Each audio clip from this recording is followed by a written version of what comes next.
Over 20 years ago, I coined the expression think big, and it's been a part of my life ever since. It's also come true. I became an even bigger success after I said it than I was before. And that's one reason I think it's an important way to think. It obviously works, and that's what I'm going to talk about today. What I said exactly in my first book, The Art of the Deal, is as follows. I like thinking big. I always have. To me, it's very simple. If you're going to be thinking anyway, you might as well think big. That book was a bestseller, and it's considered a business classic at this point. But I never thought those words would become bestsellers in their own right. It's an interesting point that I'm famous for two very short statements. Think big and you're fired. But let's stick to the first one for today. And I'd suggest strongly that you pay attention so that you won't have to hear the second one. Thinking big starts with the details and grows from there. Because I'm a builder, I'm very aware of the importance of having a good foundation. You can't take chances in construction. You can't be haphazard and say, well, maybe this will work, maybe it won't, so let's try it and find out. Because a lot of people will be at risk. I have to know if something will work or not. Every inch has to be accounted for. In other words, thinking big starts with being thorough. So number one, be thorough. Don't count on happenstance to get you anywhere, because it won't. Number two, get a momentum going and keep your momentum going. You have to have big ideas, but you've got to have the energy to get them done, which can sometimes take a long time. If you don't have momentum, you will not have what it takes to get the job done. Patience alone isn't enough. I have a lawyer friend who used to refer to me as the reverse tornado who builds everything in his path. I always like that because it implies a lot of energy and a lot of momentum. And that's exactly what it takes to get anything done. So keep your momentum going. Number three, stay focused. You have to stay focused. The minute you lose focus, you will also be losing your momentum. They go together, and you will accomplish a lot more, even amazing things, if you make sure you keep these two things working together for you. I've seen very talented people literally go down the drain because they couldn't seem to keep their focus long enough to get anything done. In this day of multitasking, that can be a real challenge, but it's absolutely necessary. Ask yourself this question: what should I be thinking about right now? That simple question can restore your focus in no time at all. And your answer right now should be listening to Donald Trump. Number four, look at the solution, not the problem. This is very important if you ever want to learn to think big. And here's why. No matter what you do, you're bound to run into problems. It's just part of life, a part of business, a part of anything worth doing.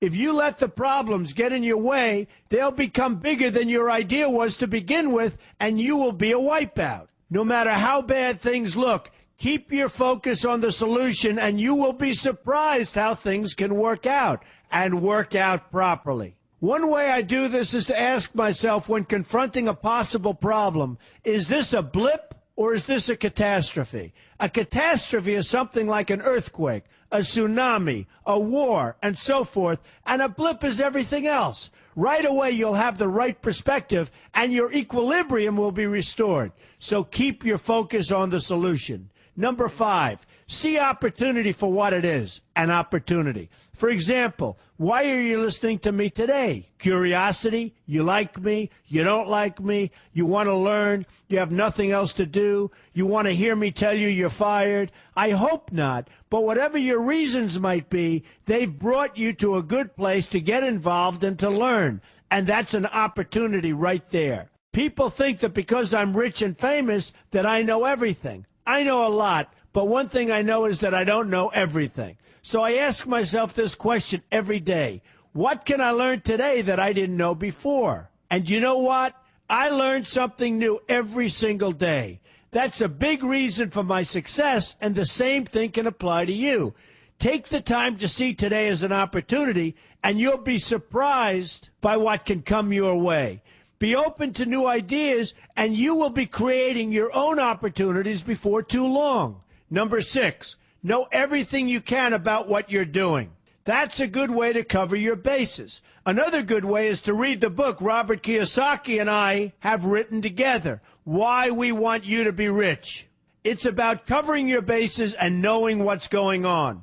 I remember when some guys came in to meet with me about a great idea they had for an atrium for a building on Wall Street. It was a beautiful idea except for one thing. None of them had thought about how the building would be supported around this fabulous atrium. They didn't take into account the steel columns that were necessary to support a 72-story building, a very big and embarrassing oversight that could have been avoided if they'd taken the time to think about what they were doing.